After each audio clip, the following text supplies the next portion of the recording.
Pode. Pronto. Pronto. Gente, bom dia. Tinha que ser com emoção. Michele, desligar o microfone, Michele, para poder o pessoal me escutar bem.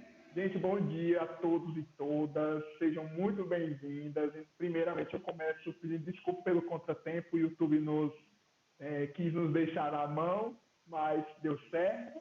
Né? A gente conseguiu configurar a chamada e a palestra. Hoje a gente vai ter, né, uma palestra falando sobre o Ano Internacional, né, da Enfermagem Obstétrica e das Parteiras com as professoras Ariane, né, que é professora da UF, da Universidade Estadual de Feira de Santana, e da professora Michele Xavier, que é professora aqui do curso de enfermagem da UFRB. Sejam todas muito bem-vindas.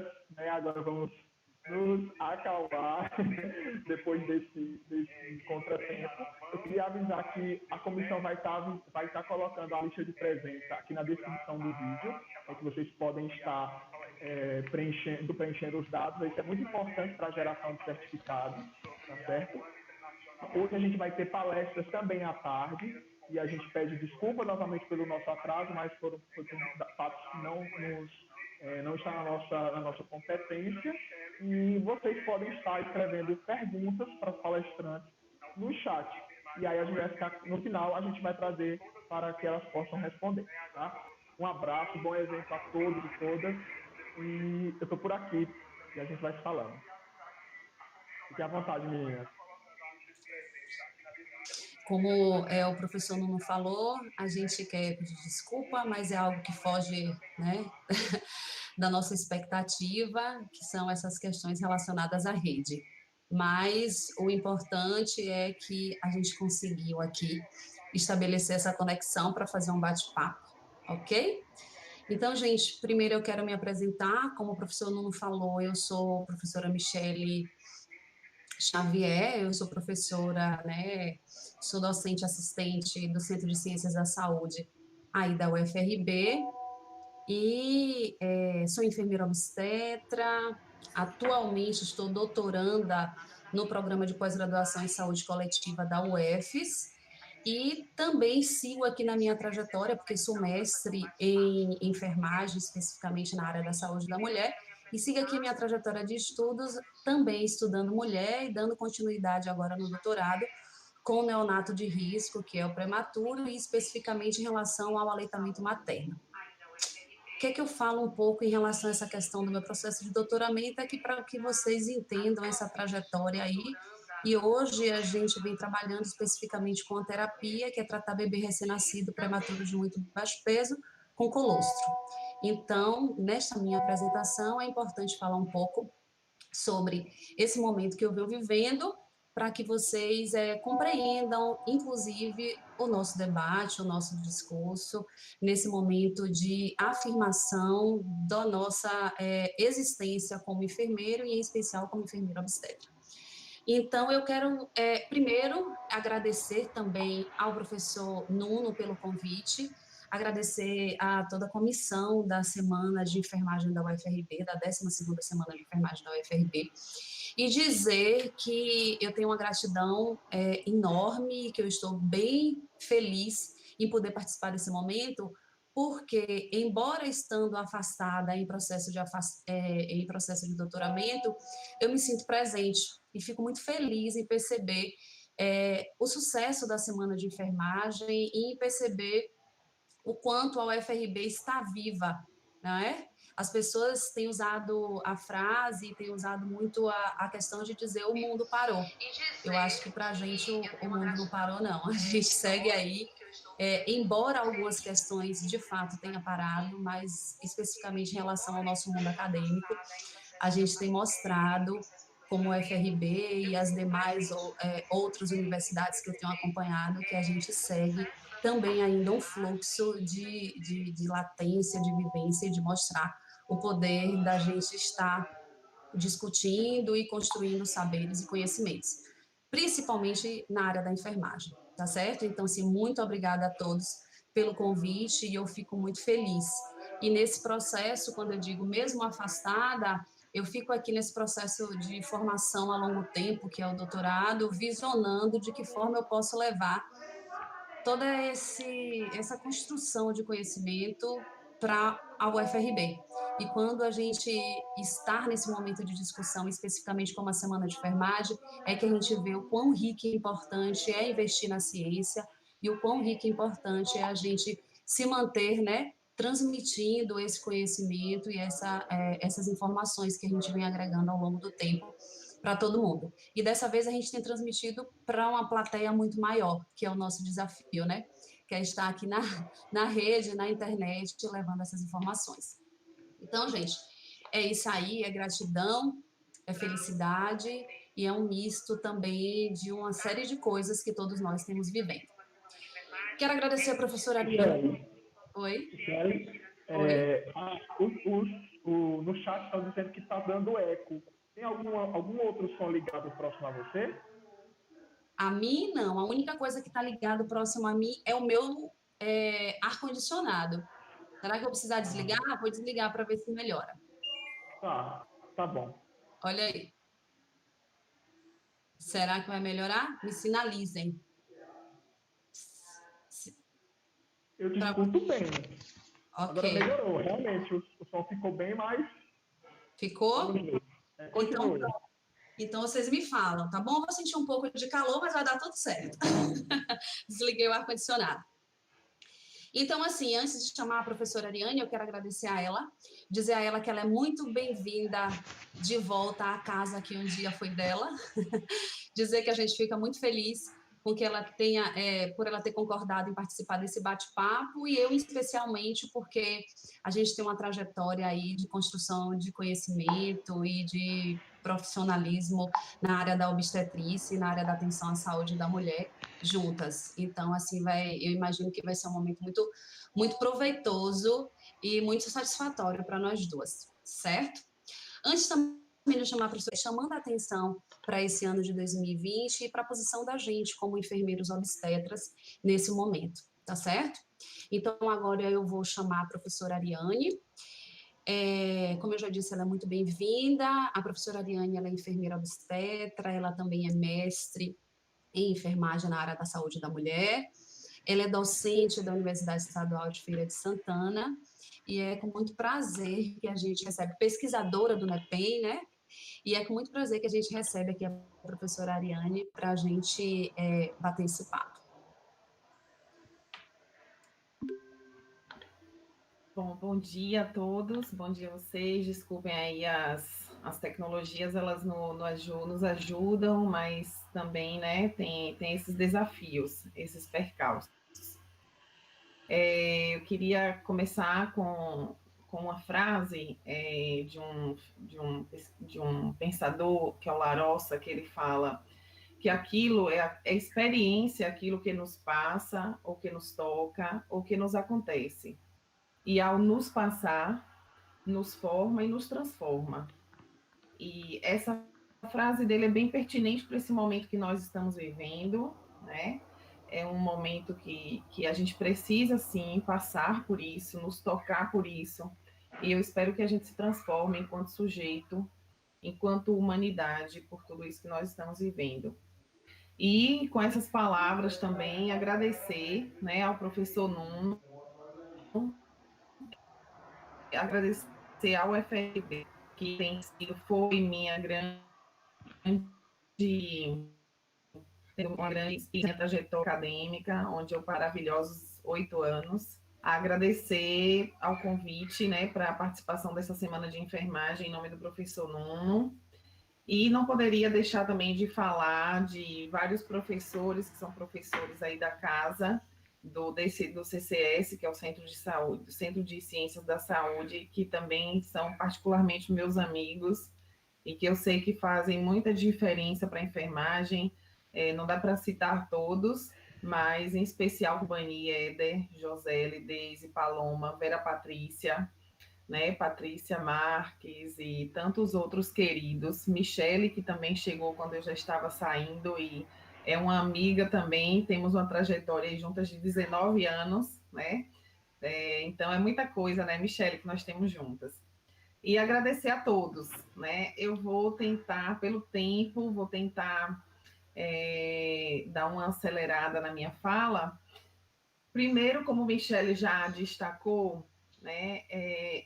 Enquanto a gente está falando primeiro de semana de enfermagem, eu digo sempre, nossa, essa semana de fato, ela vem marcada por lutas e por desafios da nossa classe, né?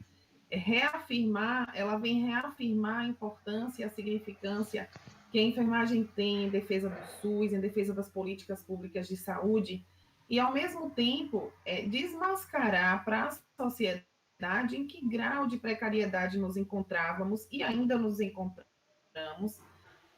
Eu acho que a palestra que teve de Urbani e de Anderson foi assim, fantástica nesse sentido de desvelar para a sociedade essa enfermagem que nós temos, né? Desde contratos terceirizados, com cooperativas e gestões, né, predadoras e inescrupulosas, onde nós enfermeiros sequer temos, né, um vínculo ou garantia de direitos trabalhistas. Então, pensar também o que seria desse momento que o mundo está vivendo de enfrentamento à pandemia se nós não tivéssemos a nossa classe trabalhadora, a classe da enfermagem. Trazer para vocês também em números que no Brasil, até ontem, né, porque esses números eles vão mudando conforme a pandemia vai passando, as mortes oficialmente confirmadas e suspeitas na categoria da enfermagem já se somam 108 e 4.128 pessoas já foram contaminadas e afastadas pelo novo coronavírus. Certamente isso vai ter um impacto muito grande quando a gente pensar na enfermagem no próximo ano, nos próximos 5 anos, né? Enquanto isso, a Espanha perdeu 42 profissionais, entre médicos e enfermeiros. Na Itália, tivemos 79 mortes. Os dados do Brasil são muito piores, até mesmo do que os dos Estados Unidos, que tem sido o epicentro da doença, onde lá, notificados, nós temos 27 enfermeiros e médicos que morreram. Isso revela, para além, né, do que nós já sabemos da enfermagem, a precariedade das condições de trabalho que nós temos, né? E então é importante a gente pensar nesses aspectos, é importante a gente também se posicionar enquanto trabalhador. O momento, essa semana da enfermagem, vem marcada por essas reflexões, e é importante depois, se for o caso, até abrir também espaço para discussão. Para além disso, como o Michele também já falou aí na abertura, 2020 era o ano e é o ano em que a Organização Mundial de Saúde e a Organização Pan-Americana de Saúde já tinha designado como o ano da enfermeira obstetra, né, o ano da enfermagem e o ano das enfermeiras obstétricas e parteiras. Então, a gente tem que pensar que enfermagem obstétrica é essa que nós temos, né? O que é que essa enfermagem obstétrica ela vem fazendo ao longo desse período? No Brasil, a enfermagem obstétrica ela é um dos pilares, na verdade, da Rede Cegonha. E é uma política, né, estabelecida pelo Ministério da Saúde, onde todo município, uma vez pactuado para a Rede Cegonha, ele tem que ter a figura da enfermeira obstetra. A enfermeira obstetra, na figura de estar assumindo e liderando a assistência desde o pré-natal ao parto e ao puerpério, né? É regulamentada, é legalizada a atuação, né, do enfermeiro obstetra frente à assistência ao parto. O COFEM, o COREM, né, que são os nossos conselhos regionais, têm sido parceiros de luta, né? E eu digo sempre que a enfermagem obstétrica, ela quem lidera, na verdade, esse movimento pela humanização do parto, pelo direito de um parto e um nascimento dignos, das mulheres e seus filhos nascerem de formas, de garantir uma assistência mais digna, de garantir, né, boas práticas na assistência ao parto, da gente estreitar essa relação com a mulher, da gente devolver para essa mulher, garantir para essa mulher a autonomia e o protagonismo, de discutir com ela também o plano de parto, de que forma que essa mulher quer parir, de que forma que esse filho ela quer que esse filho venha a nascer. Então, além de duas coisas que são bastante discutidas, que é a violência obstétrica e a violência ao recém-nascido, a enfermagem devolve e garante. Eu sempre falo, qual a história que essa mulher tem para contar do parto? Nós somos pessoas importantes nesse momento, né? De dar para essa mulher uma história positiva, um relato positivo, uma experiência positiva de parto. Enquanto professora da UFRB, eu coordeno um programa, que é o programa Acolhendo e Humanizando Partos e Nascimentos, onde a gente tem como grande parceiro aqui na cidade de Feira de Santana, né, Bahia, eu falo porque eu vi que tem várias pessoas de outros estados, onde a gente tem, né, nossos bolsistas, e a gente tem trabalhado com 5 linhas de frentes nessa assistência ao parto. A gente faz ambiência e acolhimento em de parto, a gente faz adoção, estão me ouvindo bem? A adoção do plano de parto, onde a gente primeiro também ouve essa mulher de que forma que essa mulher ela quer parir, de que forma que esse bebê quer nascer. A adoção de métodos não farmacológicos para alívio da dor em sala de parto, desde música, relaxamento, temos enfermeiras do próprio hospital que também fazem acupuntura, então tem muita coisa que a gente faz, e eu digo sempre, para a gente humanizar em sala de parto, a gente não precisa de tecnologias caras, não falo de tecnologias de ponta, são tecnologias simples, baratas, basta querer fazer. Né? Então, e nós temos também a atualização dos protocolos clínicos em obstetrícia com os funcionários do hospital, e a quinta e última linha de frente é dança circular. Né? Tem sido uma experiência também bacana que a gente tem experimentado, feito lá no hospital, com as mulheres em trabalho de parto, e com as pacientes de gestação de alto risco que ficam lá por longos períodos, né, até poderem ter seus filhos. Então, quando a gente fala da enfermagem obstétrica, a gente tem que pensar em que cenário que essa enfermeira está inserida, qual a autonomia que esses espaços dão para que a enfermeira ela possa estar fazendo e aplicando essas tecnologias, né? Aplicando essas medidas de boas práticas. E aí tem muita coisa que nós poderíamos falar, mas eu vou, desde das boas práticas que vocês já conhecem, como o uso do cavalinho, bola suíça, musicoterapia, parto hands-off, proteção, né, de períneo, a não episiotomia. Então, são muitas coisas que a enfermagem tem se apropriado nesse sentido, né? E dando significância à enfermagem obstétrica nesse cenário de parto que nós temos atualmente. Temos a enfermeiros também atuando com partos domiciliares, enfermeiros que também têm seus consultórios, então são muitas possibilidades. Eu estou falando isso também porque eu já vi que foram temas debatidos aqui ao longo dessa semana. Temos enfermeiras, consultoras em aleitamento materno, enfermeiras que fazem consultorias domiciliares, então são muitos e vastos os campos de atuação da enfermeira obstetra, tá? Esses dias mesmo alguém me perguntou assim, você faz parto?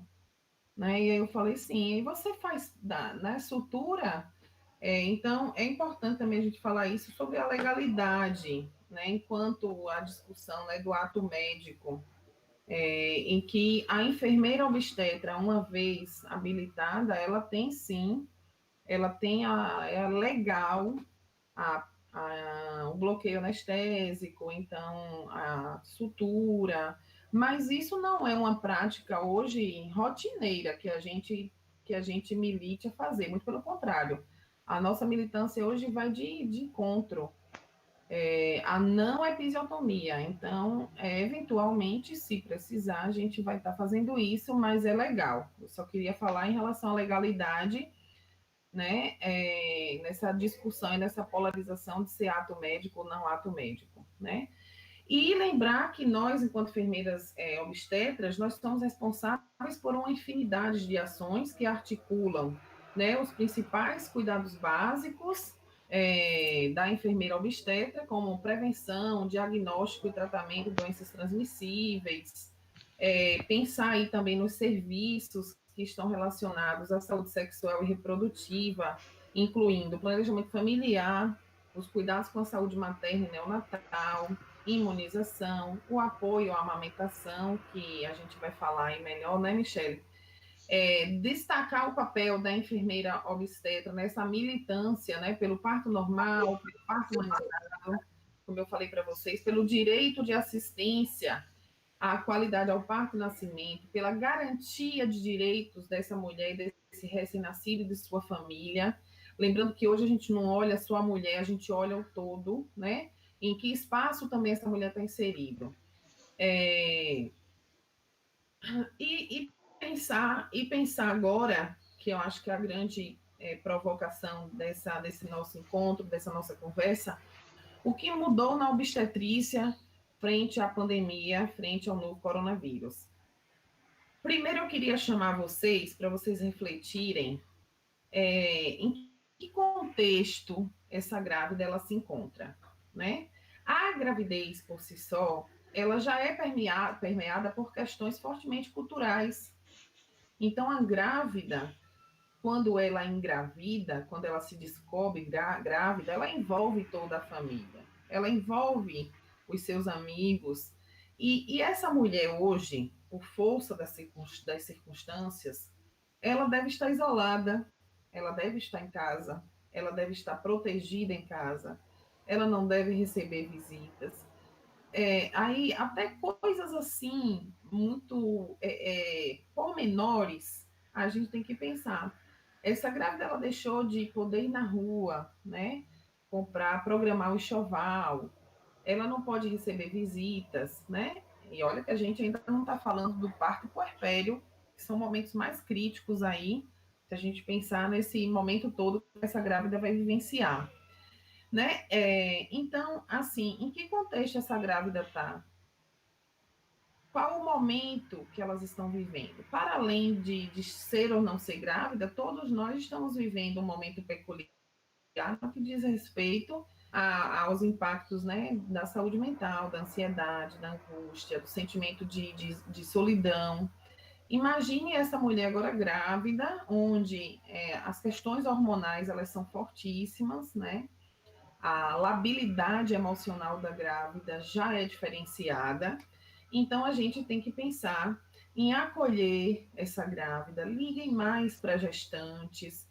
Se vocês são enfermeiros do serviço e essa grávida ela é do pré-natal de vocês, liguem mais para elas. Estabeleçam uma relação mesmo de cuidado, de vínculo, porque essa grávida ela está sozinha nesse momento, né? Ela está se sentindo sozinha, ela está se sentindo desamparada.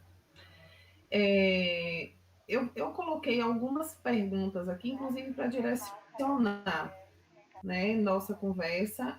Primeiro, essa grávidas são grupos de riscos para o coronavírus. As gestantes e as puérperas, elas foram incluídas recentemente como grupos de risco, não porque elas tenham maior potencial de desenvolver a doença, tanto que o protocolo e todo o cuidado estabelecido para grávidas é o mesmo para as não grávidas. O que tem acontecido é que observa-se que as mulheres grávidas ou puérperas, uma vez positivas, elas podem desenvolver manifestações mais graves da doença. Então, por isso, elas foram incluídas como grupos de risco. O Ministério, inclusive, publicou 3 portarias recentes que trata de atenção ao pré-natal, atenção à gestante, atenção ao recém-nascido, né? Durante esse período de quarentena, a mulher estando grávida, quais são os cuidados necessários? Os cuidados necessários são os mesmos que são recomendados para a população em geral, né? De isolamento, de estabelecer as medidas protetivas do uso de máscara, etiqueta respiratória, não ter contato com outras pessoas, né? Não sair para aglomerações, se precisar fazer algo que seja assim realmente imprescindível, que ela tome todos esses cuidados, né? O que muda no pré-natal? Nada. O pré-natal ele deve ser continuado. A única recomendação é que esse pré-natal ele seja mais espaçado, conforme o que é preconizado pelo Ministério da Saúde, que são as 6 consultas. Essas consultas, né, 6 a 10 consultas, elas podem ser mais espaçadas.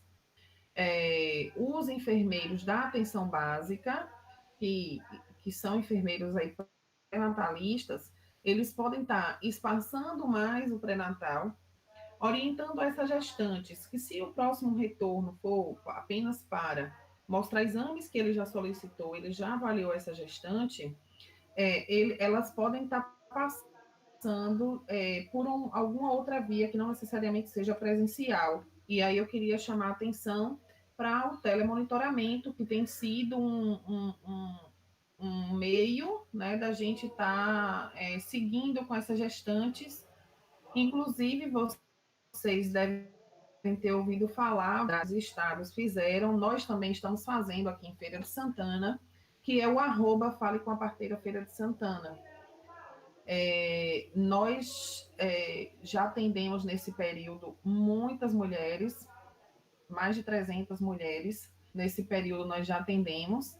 É um atendimento, né, virtual, onde ela, através de um link, ela entra num grupo de WhatsApp.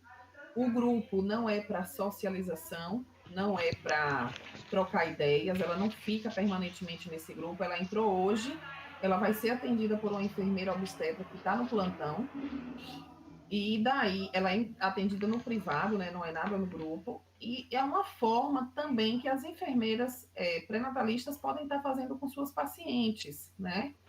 Porque isso evita que essa paciente vá desnecessariamente para o pré-natal, que ela vá para a rua, que ela se exponha, que ela, né, se exponha a maiores riscos de contaminação. E aí depende muito das estratégias. Lembrando, gente, que a teleconsulta, ela é regulamentada hoje pelo Corém, COFEM, também pelo Conselho Federal de Medicina, né? Então, tudo isso a gente tem que ter um aparato legal, e nós temos esse aparato legal.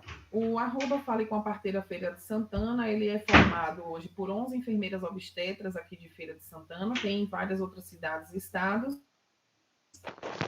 E a gente faz também alunas de graduação, que elas são as reguladoras, elas captam a gestante, direcionam para a gente faz esse atendimento no privado. Gestantes, puérperas, dúvidas com recém-nascidos, né? Então, tem um grupo, tem um Instagram, que é o @Fale com a Parteira Feira de Santana. Daí a gente, lá tem um link onde ela entra para o grupo e a gente faz esse teleatendimento, tá? Esse programa hoje é nacional, e a gente evita idas desnecessárias às maternidades, às urgências e emergências, né? Então, é uma via de possibilidade que vocês, enquanto enfermeiras também do pré-natal, podem estar pensando, né? Então, a única mudança do pré-natal é essa, espaçar mais, mas é importante a gente orientar que as gestantes elas devem dar continuidade aos seus pré-natais e aos exames, né, que são necessários durante todo esse período aí de gestação. E no parto, o que é que muda? O parto não muda também, né? O parto ele vai seguir sua via de fluxo. A questão é que é estranho porque os próprios hospitais mudaram. Nesse momento de pandemia, todos os hospitais precisaram se adaptar a esse novo momento. O que é que eu digo a se adaptar a esse novo momento? Incluindo as maternidades. A gente tem proibição de visitas, porque a gente precisa diminuir o fluxo de pessoas dentro do hospital. A acompanhante, que é uma grande questão que tem sido assim bastante polêmica. A lei, ela continua existindo, é de direito dessa gestante ela ter o acompanhante. Porém, muitos hospitais também proibiram a presença do acompanhante, outros garantem para a gestante que ela tenha um único acompanhante durante todo o momento, né? Eu acho que essa é uma das alternativas mais viáveis, onde você continua dando garantia de direito para essa mulher, não fere, né, uma lei que já está preconizada, estabelecida e o que já vinha sendo praticado nos hospitais, e você garante um parto onde ela vai se sentir de fato mais acolhida. Então, essa questão da presença do acompanhante tem surgido de fato muitas divergências nas instituições de saúde. Via de parto. A via de parto, preferencialmente, continua sendo a via normal, né? Porque aí nós vamos ter vários perfis de grávidas. Que grávida que eu estou falando? Eu estou falando da gestante suspeita, da gestante positiva, mas que tem um quadro leve ou moderado, ou da gestante grave. Em todas essas situações, apenas na gestante grave, que é COVID positiva, que desenvolve mesmo a síndrome da insuficiência respiratória aguda, é que nós vamos ter a indicação da via que for mais rápida. Se ela já tiver, né, no período expulsivo, o parto vai continuar sendo normal. Mas se o parto estiver longe de acontecer, aí tem indicação de cesárea. Por quê? Porque o esvaziamento uterino melhora a resposta metabólica dessa gestante, a resposta fisiológica dessa gestante para ela responder ao tratamento para a COVID. E no parto, assim como desde a entrada dela na maternidade, todas as medidas de precaução, máscara, etiqueta respiratória, a equipe vai estar diferente, né? Então, a equipe vai estar hoje paramentada de uma forma diferente. Aquele parto que a gente faz na água, aquele parto que a gente abraça, aquele parto que a gente dança junto com a gestante, aquele parto que a gente vai estar ali sorrindo, olhando, tocando a gestante, isso vai ter limitações nesse momento, né? E isso dói em mim, porque eu sou dessas de sentar junto com a gestante, de cocorar junto com ela, de estar ali junto dela, de abraçar, de dançar. Isso mudou. Isso precisou ser mudado, tanto por precaução à gestante, quanto por precaução também aos profissionais que estão envolvidos nesse momento. Isso não quer dizer que, ainda com todas essas medidas, a gente não possa humanizar, não, gente. A gente não perdeu a possibilidade de humanização, muito pelo contrário. Eu tenho publicado algo assim no Instagram, no Face, e eu falo, é possível sorrir com os olhos, né? É possível eu humanizar. Coloca uma foto minha, se a face shield me cobre, se a máscara me cobre, se o óculos de proteção me cobre. Coloca uma foto minha sorrindo com o meu nome aqui no meu jaleco, né? No meu avental. Porque isso é uma forma de eu dizer para a gestante, oi, eu estou aqui, apesar de estar assim vestida e paramentada dessa forma toda, pareço estar distante de você, mas eu estou aqui, estou do teu lado. Então, é possível se humanizar. Apesar desse momento todo de ter que as maternidades terem que se readequar dessa forma, mas é possível sim desligar a luz da sala de parto, né? Trazer uma ambiência melhor da sala de parto. É possível sim eu continuar trazendo meu sonzinho, mas a gente ainda vai ter que pensar, aí eu já muda, porque a gente tem que higienizar esse aparelho que está vindo, higienizar para sair da sala de parto. Alguns cuidados, né? Não são excessos de cuidado, são excessos mesmos, né? Prioritários para esse momento que nos exige. Em relação aos bebês recém-nascidos, eles precisam de cuidados especiais? O puerpério continua. Essa mulher vai precisar amamentar. A amamentação não está suspensa. E aí, quando eu falo nesses cuidados, a gente tem que pensar em várias situações. Ou na gestante suspeita, ou na gestante COVID positiva. Em nenhuma das duas situações, a amamentação ela deve ser suspensa, né? Várias pesquisas já foram feitas, né? Um único estudo clínico que foi feito e publicado Porque, assim, nós falamos de um público que é específico, que é gestante. Então, nós não temos muitas gestantes e estudos com números estatísticos. O que eu tenho para dizer para vocês e que não é bom nesse momento é que até ontem, no Brasil, notificados, nós já tínhamos 28 mortes maternas.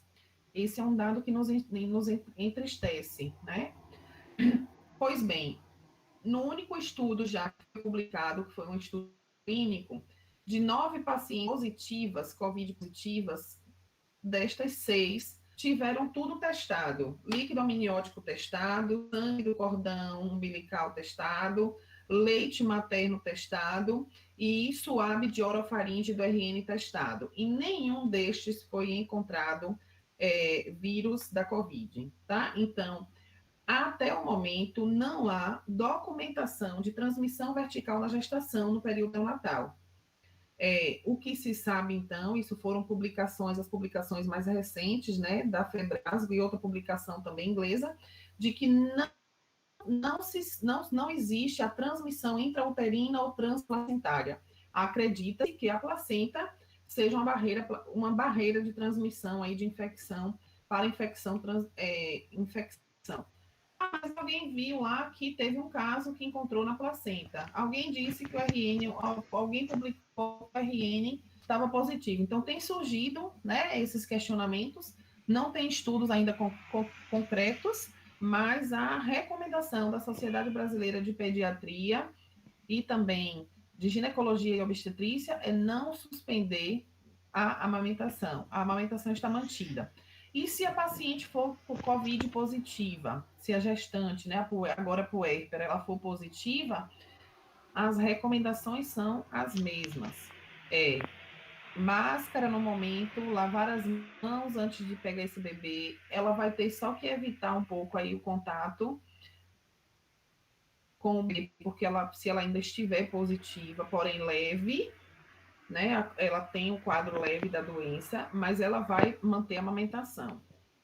Se essa mulher COVID positiva, ela tem um quadro de fraqueza muscular intensa, ou ela tem um quadro grave da doença, ainda assim podem ser feita a extração, né, com bomba elétrica, porque a gente precisa também estimular essa mama para que ela consiga manter essa amamentação aí por alguns meses. Então, se eu parar de estimular essa mama, por hora eu vou estar dando leite artificial, eu não vou conseguir manter essa amamentação. Aí vai ser difícil a gente fazer essa relactação, né, dessa mulher.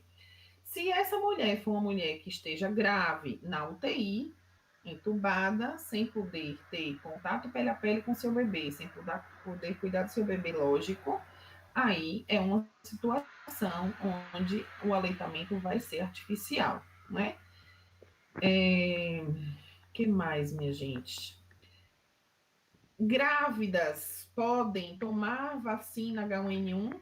Sim, a vacinação continua. As grávidas, inclusive, são grupos prioritários para vacinação. Isso não muda, assim como não muda o pré-natal, né?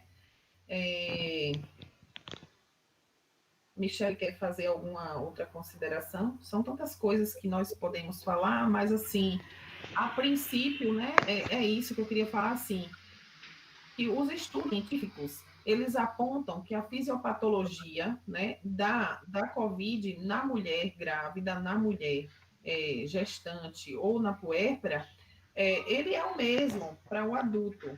Só que, como tem um grande debate em relação ao distúrbio de coagulação, né, existe a possibilidade dessa grávida ou dessa puérpera evoluir para um quadro mais grave, principalmente no que se diz respeito aos distúrbios de coagulação. Então, ela pode estar evoluindo para um quadro grave mais rápido do que o adulto não grávido, né? Não grávida.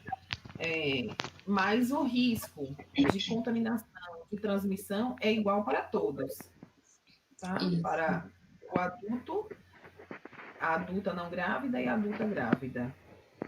Sim. Outra coisa que precisa reforçar, gente, que também é ruim para a grávida nesse momento, é o puerpério, é o pós-parto, né? Então, quando ela volta para casa com esse bebê, quem está aqui nos assistindo já pariu e é mãe, eu sou mãe de 2, e o puerpério é um momento extremamente delicado. Primeiro porque ela vai ter que vencer toda a parte fisiológica que é normal desse período.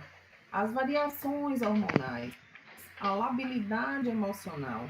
Num contexto desse de pandemia, que não está fácil para ninguém, o isolamento, mas essa mulher ela não vai poder receber ninguém na sua casa. A recomendação que eu queria assim, enfatizar para vocês é isso. Essa mulher com esse recém-nascido, ela não pode receber ninguém. Ah, mas é o pai. Ah, mas é a mãe. Não pode receber, né? Ela pode até eleger um cuidador da família que já tenha obedecido o período de quarentena, de isolamento, que não tenha exposto a ninguém suspeito, ninguém que tenha positivado. Eu estou vivendo isso com uma pessoa assim, bem próxima a mim, que ela pariu agora no mês de maio, e foram todas essas recomendações. É difícil que a família tenta burlar, ou só um pouquinho, mas nesse só um pouquinho, ou é a avó que gostaria muito de ver, gente, deixa para depois, isso vai passar. Hoje, graças a Deus, a mulher ela tem outras possibilidades, né? Que são faz visita virtual, faz telechamada, né? Faz chamada de vídeo, eu sei que a gente perde o contato, a gente perde o afeto, né? A afetividade que eu digo do contato pele a pele, do abraço, do toque, mas a gente tem visto muitas puérperas em que inclusive desenvolveram casos, né, as formas graves da doença, inclusive os seus recém-nascidos, onde a visita é inofensiva, né? Então, ela não veio sabendo que estava contaminada, a visita não sabia, a visita estava assintomática, e essa puérpera acaba desenvolvendo forma grave da Covid, né? Então, eu queria ressaltar isso, desse isolamento que essa mulher vai precisar fazer no seu puerpério, precisa de um apoio muito grande da família, do núcleo familiar, do companheiro, do marido, né? E estabelecer todos os cuidados aí que se seguem, que é o uso da máscara, a etiqueta respiratória, a limpeza, né, com hipoclorito, com álcool 70, a desinfecção, a limpeza diária, que eu digo também da casa, os cuidados com o bebê. Então, é um momento realmente que exige muito cuidado, que existe delicadeza nesse momento, e não podemos esquecer da questão da saúde mental dessa gestante, né? Porque já é um período que, por si só, a mulher é mais vulnerável, né? Que é o período aí dela fazer esse equilíbrio hormonal, baixa estrógeno, aumenta a progesterona, ou baixa progesterona, aumenta estrógeno. Então, é um momento já, né, que para além dessa troca aí hormonal, além da labilidade emocional que ela já se encontra, da vulnerabilidade psíquica, ela vai ter um momento de isolamento. Então, isso é importante que a gente tenha esse olhar realmente cuidadoso para que essa mulher não desenvolva, né, nenhuma doença de ordem psicológica, psíquica. Diga-me. Isso. E então, assim, Ari, em relação a assim, o que você colocou, tudo que você colocou, eu acho que ficou muito claro no sentido da gente compreender o papel, a função, né, do enfermeiro, da enfermeira obstetra nesse momento de pandemia, né, além da função dele dela de uma forma geral, no que é responsabilidade, no que é compromisso, no que é necessário para o processo de formação e na forma própria até de se reinventar na construção do processo do cuidado, a gente vê também o diferencial e a necessidade que temos todos de nos reinventar agora nesse momento de pandemia. Então, quando foi proposto o tema dessa nossa discussão, desse nosso bate-papo, O tema traz o seguinte: o impacto do cuidado prestado pelas enfermeiras obstétricas e parteiras na saúde materna e, consequentemente, também na saúde neonatal, porque está um ligado ao outro. Frente a essa pandemia que todos nós estamos vivendo. Então, assim, quando a gente pensa nesse impacto, eu acho que já ficou muito claro o que é que a função, de que forma que o cuidado e que a própria Organização Mundial de Saúde e a Organização Pan-Americana já trouxe. Será que a gente é essa espinha dorsal? Em que sentido? No sentido de sermos maioria, no sentido de sustentarmos um serviço de saúde, no sentido de sermos um ponto importante no direcionamento de um cuidado de qualidade. De que forma esse cuidado ele tem trazido um impacto para a saúde das mulheres e saúde dos neonatos de uma forma geral. Então, assim, uma das grandes metas para o desenvolvimento sustentável e programação até 2030 é reduzir a mortalidade materna. É reduzir a mortalidade materna de forma com que nossas mulheres não sofram, né, com as complicações que podem acontecer no momento de gestação e até 42 dias após o parto, e que nossas mulheres não percam a vida por causas que são evitáveis. Mais de 99% das causas de morte materna elas são evitáveis. E os nossos índices de mortalidade materna eles ainda continuam sendo altos, em especial em países em desenvolvimento como o Brasil. A diferença é muito grande de um país desenvolvido para as taxas de mortalidade de um país em desenvolvimento. Então, quando a gente fala em taxa de mortalidade materna, hoje a gente agrega um fator de risco. As mulheres, de uma forma geral, qual é o risco que ela sofre de morrer? Quais são as principais causas relacionadas à morte materna? A gente sabe que são as doenças hipertensivas, né, relacionadas à gestação, a questão das hemorragias, a questão também das mulheres em período de gestação relacionada aos abortos, e a gente tem também as infecções. E dentre esse contexto aí veio a Covid.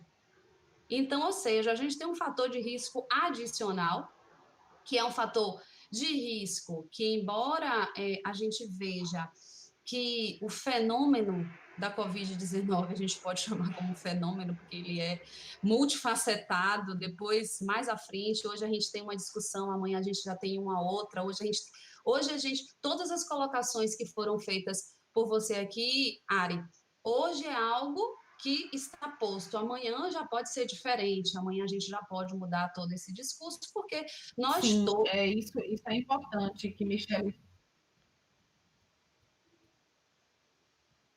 Oi, cortou aqui o áudio. Pode falar, Ari. Oi, gente. Pode falar. É que cortou aqui. Vocês estão ouvindo? Estão me ouvindo bem? Ouço.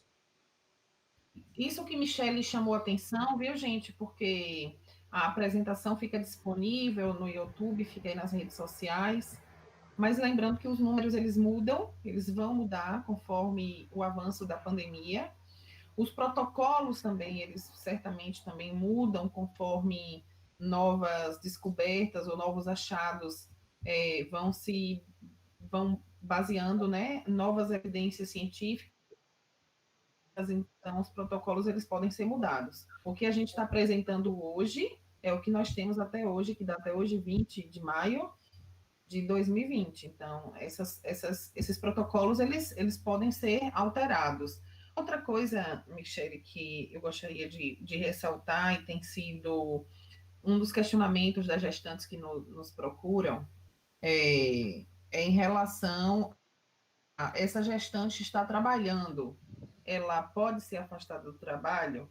Oh, gestantes que são profissionais de saúde e que elas atuam ou têm riscos, né, de atendimento a pessoas potencialmente infectadas com vírus, recomenda-se os riscos de continuar trabalhando.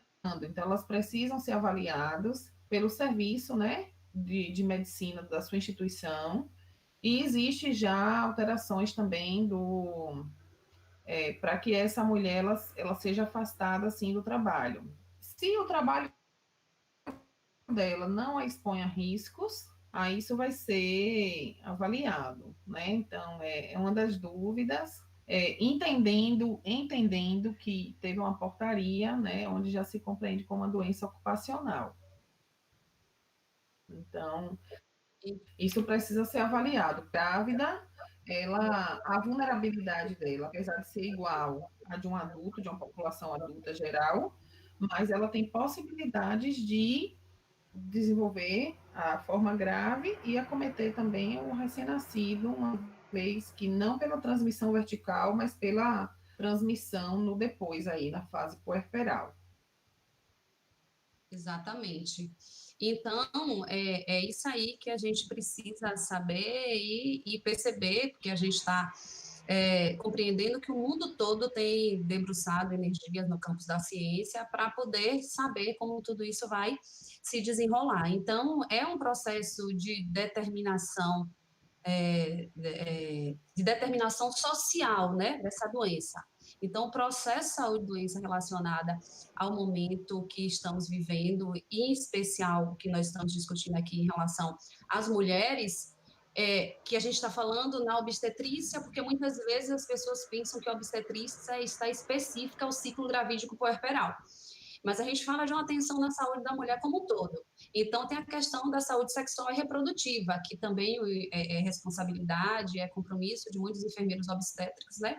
No sentido de seguir nas orientações e no cuidado. E a gente vai avançando lá no puerpério até chegar ao climatério, que é algo também que a gente tem um compromisso na distribuição e também na competência de cuidado para as mulheres. Então, ou seja, a saúde da mulher, de uma forma geral, ela também está sendo afetada, especificamente por esse momento que está se vivendo. Então, os profissionais da área da obstetrícia, ele precisa repensar uma forma de como vai cuidar. Então, assim, a Ari trouxe estratégias, porque é um grande destaque do impacto do cuidado prestado pelos enfermeiros especialistas em obstetrícia e também das parteiras, é mudar os paradigmas. Então, a gente tem que mudar paradigma, a gente precisa mudar o paradigma e o avanço disso na obstetrícia, a gente já tem conseguido conquistar alguns espaços de autonomia e de criar um novo cenário para a gestação, para o parto e também para o pós-parto, mas a gente sabe que ainda precisa de muita coisa. E com o que a gente já tem, a gente já sabe que tem grandes resultados. E o grande impacto, de uma forma geral, é promover um cuidado de qualidade. É um cuidado baseado no conhecimento científico, baseado na evidência científica. Uma certa feita, eu estava em um congresso, uma coisa interessante, assim, tendo vivido um bom tempo na prática da experiência como enfermeira em sala de parto, e assim, e do cuidado também no pré-natal, e aí a palestrante colocou a seguinte frase: parece que as pessoas que assistem na área da obstetrícia, especificamente no ato do parto, às vezes a gente tem a impressão que são impermeáveis às evidências científicas. Então, a gente vê assim, já está provado que a mudança do paradigma, a mudança do cenário do parto, a questão de devolver à mulher o protagonismo dela em todo o processo do ciclo gravídico puerperal, porque a gente não vai falar um protagonismo só no parto, só na escolha da via de parto, ou a gente fala desde pré-natal, né, da possibilidade de escuta, de que ela permita que, quantas vezes a gente já ouviu, hoje é algo em processo de desconstrução, de dizer bem assim, não pode entrar, não vai entrar, entendeu? O acompanhante tem que ficar aí fora, e a mulher saber que aquela história é dela e é daquela família. A história não é nossa, aquela história dela não é nossa. E pensar, né, que para além desse momento que Michele está falando, nós temos agora a mulher, né, vivendo esse contexto, que é o contexto do isolamento, que é o contexto de ver os profissionais mais cuidadosos, né, mais paramentados. Pelo adiantar da hora, eu queria falar que eu acho que tem muitos estudantes, né, e também para os profissionais, né, que nos assistem, que nesse momento que vocês estão assim sem aula, que estão tendo tempo de poder estudar também um pouco mais para aquelas coisas que nos dão prazer, para além do que nos é cobrado, né, na academia. Nós temos vários cursos, eu separei aqui 4 para indicar para vocês. Tem vários cursos para qualificação, pelo próprio Corém-Cofem está oferecendo, né, a capacitação de multiplicadores para os protocolos de Covid. Tem o UnaSUS, que também tem muitos estudos, tem muitos cursos em aberto que vocês podem estar fazendo. E eu queria chamar a atenção para o de AIDS.gov.br, que é para multiplicadores em teste rápido de HIV e sífilis no âmbito da rede cegonha. Tem também o da Telelab, o curso Telelab, que é telelab.ufsc.br, que é uma forma contínua de vocês participarem do diagnóstico e controle das doenças sexualmente transmissíveis. Eu trouxe mais daqueles que nos compete na nossa área específica de saúde da mulher e obstetrícia. E universus.datasus.gov.br, que é um curso de aconselhamento em DST-HIV, tá? E eu queria terminar minha fala, porque vem aí algumas perguntas que eles podem estar fazendo no chat, a gente não tem acesso, mas eles vão estar passando para a gente. Eu queria rapidinho, só para finalizar esse momento de reflexão, ler um texto que eu publiquei, né, no meu Instagram, onde eu pergunto assim, aplausos para quê? Né? Os profissionais de saúde estão sendo aplaudidos das sacadas dos prédios, das janelas, das coberturas do edifício, demonstração de carinho e solidariedade de todo o país. Mas vocês já pensaram que heroísmo barato não basta? Que na última década, os profissionais de saúde, de modo geral, eu queria estender aqui o meu olhar para os médicos, para os fisioterapeutas, bioquímicos, farmacêuticos, nutricionistas, psicólogos, auxiliares e técnicos de enfermagem e de laboratório, em especial a enfermagem, que é esta classe que me representa e eu orgulho de fazer parte. Nós fomos extremamente desvalorizados, menosprezados e diminuídos profissionalmente. Assistimos a um governo que contribui maldosamente para a desmoralização da ciência, que precarizou a educação, a ciência, enxugou o apoio e investimentos voltados para a pesquisa, ciência e tecnologia.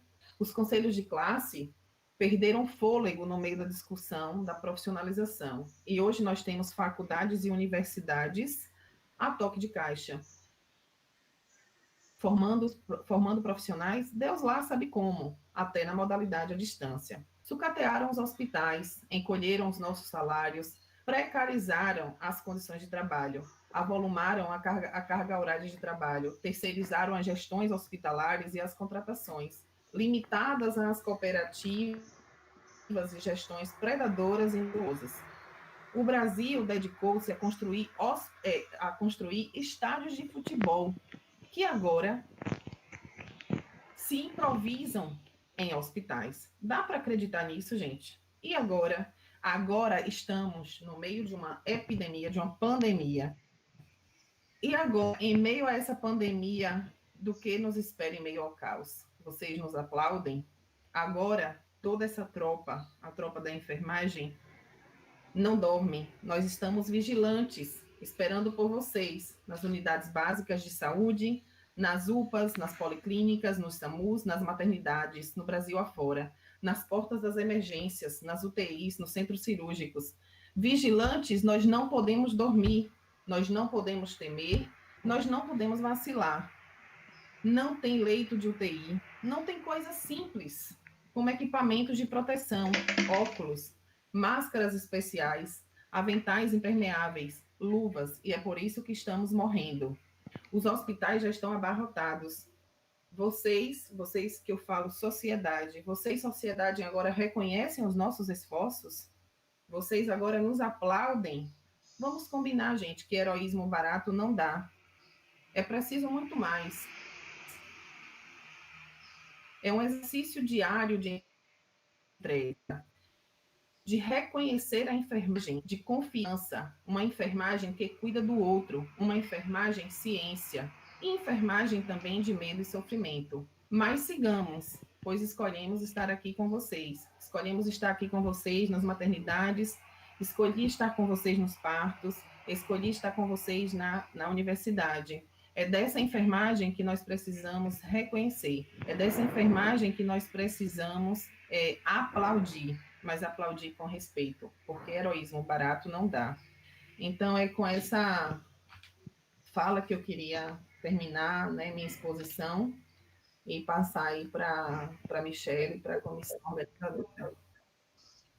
Então, assim, essa fala de Ariane, ela traz com clareza a reflexão que é importante que nós tenhamos diariamente no contexto que estamos vivendo, e especificamente em relação aqui, esse momento de debate nosso para a nossa enfermagem.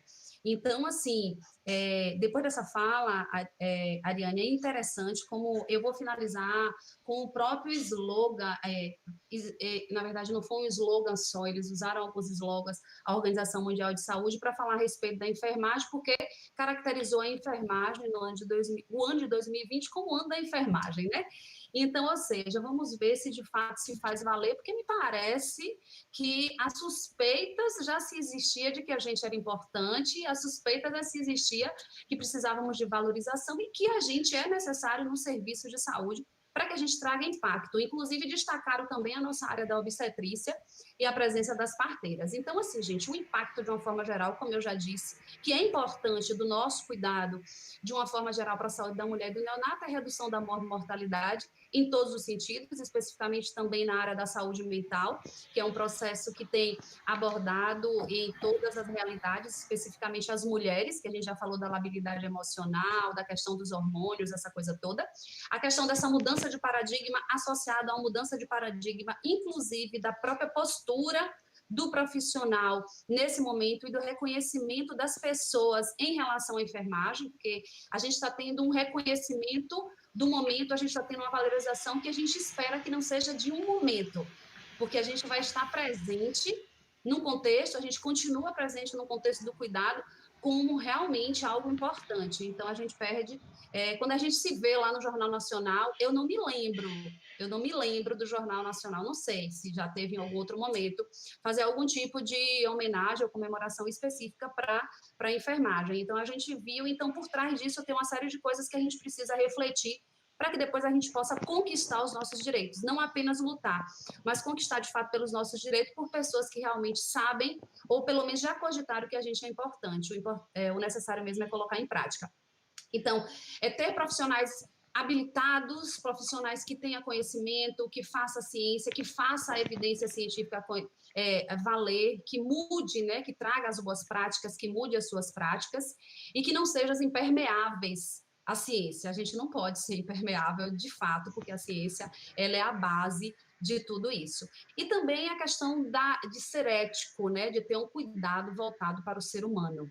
Então, a gente precisa muito pensar nessa perspectiva. E para finalizar aqui, a gente abrir um pouco para o debate, eu só quero trazer esse slogan que eu falei. Então, a Organização Mundial de Saúde trouxe o seguinte no slogan: é hora de reconhecer, olha, antes da pandemia isso já estava posto, é hora de reconhecer a contribuição essencial do pessoal de enfermagem e obstetrícia na saúde mundial, certo? É hora de reconhecer. O pessoal de enfermagem e obstetrícia, frequentemente, em muitos lugares, é o primeiro ou o único profissional que tem contato direto com as comunidades. O pessoal de enfermagem e obstetrícia nos proporciona serviços essenciais de saúde e desempenha um papel fundamental na saúde de todos. E o pessoal de enfermagem e obstetrícia é fundamental para proteger a saúde mundial. E aí eu deixo vocês pensarem, isso foi escrito pela Organização Mundial de Saúde, certo? E isso foi pensado, organizado, estruturado, eu acho que até antes de se considerar a epidemia do coronavírus uma pandemia, certo? Então é importante a gente refletir nesse sentido. E Ari, mais à frente eu te agradeço de novo, mas quero dizer que foi brilhantemente esclarecido a nossa função, tanto no papel de enfermeiro obstétrico, como também na questão da pandemia. Viu? Muito obrigada.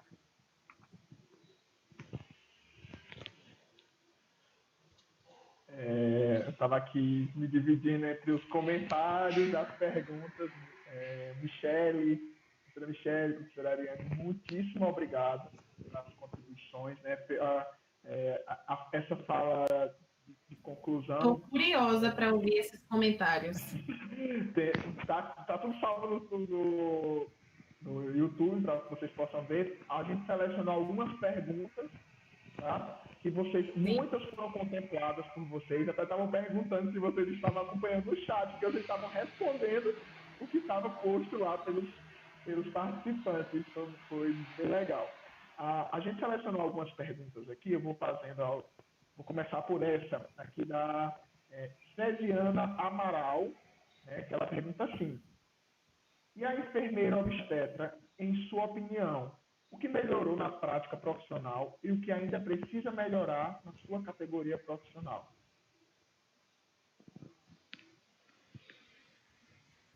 Respondendo ao questionamento, o que melhorou foi o reconhecimento da legalidade da nossa ação, do nosso papel, a nossa autonomia.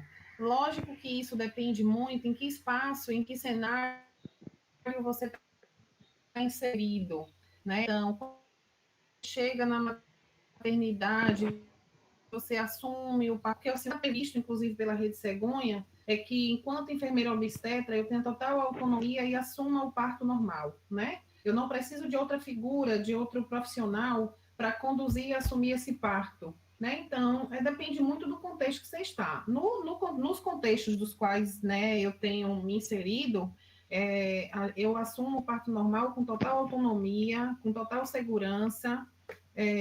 Eu sempre digo para os meus alunos, se vocês me perguntarem quantos partos eu já fiz, eu não sei dizer, né? Então, são muitos, 1.000, 5.000, 10.000, eu não tenho nem noção, porque num dia típico, a gente faz 10, 12 partos no plantão, né? Isso se você considerar 15 anos de obstetrícia, eu não tenho noção de quantos partos eu já fiz. O que mudou ao longo desses 15 anos? Eu poderia com muita tranquilidade dizer que, primeiro, é o reconhecimento do enfermeiro obstetra, da enfermeira obstetra nesses cenários, a nossa autonomia enquanto profissional, porque eu posso hoje decidir, opinar e me inserir nesse contexto de assumir o parto, de assumir o plantão. O que ainda precisa ser melhorado? Valorização. Isso é fato. Depende muito da política de cada maternidade. Eu ganho por parto ou eu ganho por plantão? O enfermeiro, ele já há muito tempo, desde 98, ele já poderia prescrever e assumir e assinar a IH, né, a tabela IH-SUS. Mas em muitos cenários, a prática qual que era? Eu fazia o parto, eu faço todo o parto, eu atendo essa mulher, mas quem prescreve e quem preenche a tabela IH-SUS era o profissional médico.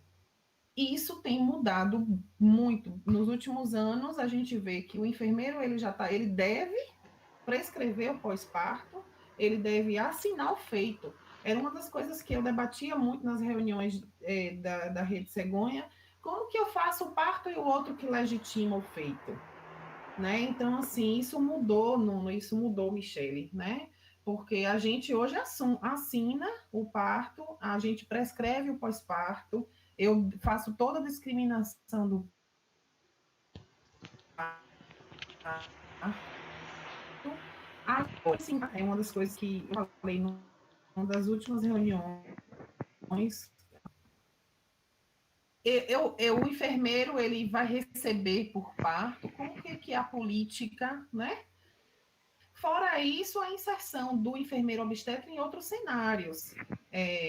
No cenário do consultório privado, no cenário do parto domiciliar, né? Então, são muitas as possibilidades que o enfermeiro obstetra ele tem hoje.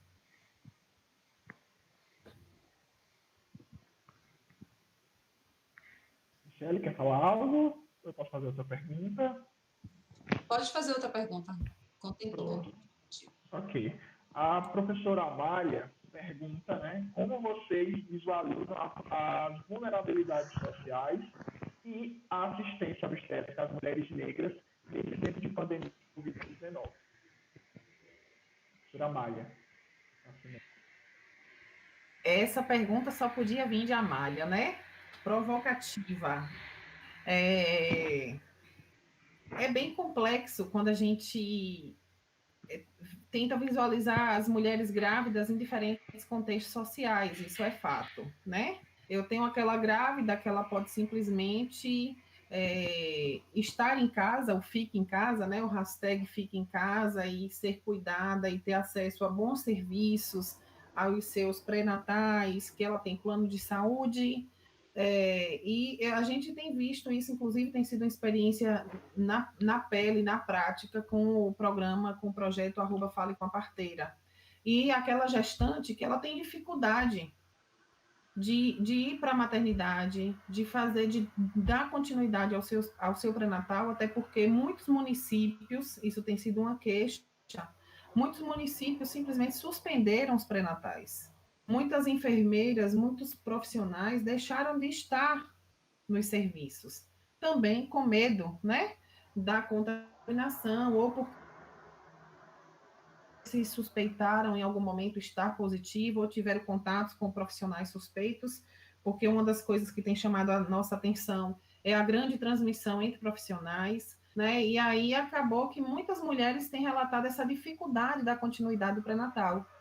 É dessa gestante que eu estou falando, né, Nuno e Amália? É dessa gestante que é da comunidade, que é da periferia, né, e que quase sempre, estatisticamente falando, elas são mulheres negras, né, e aí entra a questão raça-cor, né, e onde a gente tem visto muitos estudos falando da mortalidade e morbidade da questão raça-cor, do viés raça-cor aqui no Brasil em relação à Covid. E aí eu tenho dois fatores que se cruzam, que se intersectam nesse momento, o ser grávida e o ser negra, né? Que inclusive é um objeto muito grande de estudo meu, que é a interseccionalidade raça-cor no acesso aos serviços de pré-natal e parto. Não precisávamos dessa pandemia para ter essa diferença de acesso, né? Existem muitas denúncias de mulheres da sua desassistência ao parto, de mulheres negras que falam que elas foram mais acometidas por procedimentos invasivos, pela possibilidade de episiotomia, mulheres que falam que são mais, você olha assim, porque é negra, ela aguenta mais dor e você não faz analgesia e nem anestesia no processo parturitivo, no processo mesmo do parto em si, né? Então, a gente não precisava da pandemia para pensar de que a mulher negra, certamente, ela sofre mais desassistência nesse processo de parto, né? Então, isso só vem agora a se somar, infelizmente, né? Mas isso é uma coisa que a gente precisa, sim, também pensar, e que o viés da desigualdade social, ele sim, tem interferido bastante, e a gente vê. Se a gente pudesse, eu falei para vocês das mortes maternas que nós já tivemos aqui no Brasil. Se a gente puxar e pudéssemos analisar em que contexto essas grávidas estavam inseridas, né, a exemplo das que nós tivemos aqui na Bahia, você vai ver que era uma gestante que precisava estar trabalhando, que tem baixa renda, que vem, né, de baixa escolaridade. Não estou dizendo, porque é uma coisa que também é peculiar da Covid, é que ela não acomete somente pessoas de condições sociais favoráveis. Ela é uma doença que veio para todos, né? Mas a gente sabe que a gestante de condições sociais desfavoráveis, certamente ela vai estar mais vulnerável e mais exposta. E okay? Ok, e assim, só para complementar, foi aquilo que eu trouxe, né? É a determinação social da doença, é a determinação social do Covid somada agora a esse contexto das mulheres gestantes e que a gente sabe, como eu falei em relação à taxa de mortalidade materna, está maior nos países em desenvolvimento, é maior nas localidades mais pobres e é maior entre a população negra e as gestantes negras, e assim, como o Ari colocou, a Covid é uma doença que veio para todos, mas não é não é de forma igual, e não é apresentada de forma igual para todo mundo. Ela não é. A condição social da Covid, a gente ainda vai ter muito que estudar, muito que se pensar, para poder compreender todo esse processo aí mais à frente. Mas a gente vê que não é da mesma forma, embora qualquer pessoa possa adoecer, embora qualquer pessoa possa agravar, a gente sabe que tem grupos de riscos maiores para as complicações, mas pode acontecer com qualquer um, mas a doença ela não se apresenta de forma igual, e com certeza para as mulheres grávidas, negras, pobres, a vulnerabilidade ela é muito maior, e a gente sabe que a gente precisa pensar num profissional de enfermagem também preparado e com essa sensibilização para compreender a doença na questão social com que ela se apresenta. São muitos, até difícil para selecionar dentro do que vocês já falaram. Assim, tem uma pergunta aqui na perspectiva do, né, do prematuro, do pós-parto também, né, que vem da Ivana Carolina. Minha pergunta é sobre a prematuridade. Por ter certa vulnerabilidade pulmonar, neonatos prematuros poderão se enquadrar em grupos de risco em algum momento? Aí ela pergunta também, para os internados em UTI NEO, o método canguru ainda pode ser encorajado?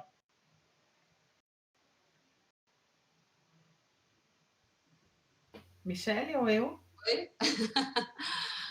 O método canguru ele tem sido bastante discutido nesse momento, tá? Se a gestante ela for COVID positiva, pode-se escolher outra pessoa da família, pode ser o pai para fazer, porque a gente nem fala mãe canguru, né? Fazer agora o pai canguru. Pode-se escolher outra pessoa da família, testado, previamente testado, que não tenha nenhum sintoma gripal, nenhum sintoma suspeito para COVID. Porque, como eu falei para vocês, as maternidades em si, elas precisaram se reorganizar nesse momento. Então, depende muito, né, de que maternidade, talvez a Ivana venha, ou de que experiência venha, mas as maternidades, de certa forma, têm discutido muito o canguru nesse momento, de que gestante eu estou falando, tá? Se a gestante, ela não é suspeita, foi testada, não tem a doença, não tem por que afastá-lo do seu bebê nesse momento, o contato pele a pele sim vai ser mantido, vai ser estimulado. Agora, se eu estou falando de uma gestante positiva, eu posso selecionar outra pessoa da família. Se eu estou falando de uma gestante positiva grave, certamente ela não terá condições de fazer canguru nesse momento. Bebês prematuros,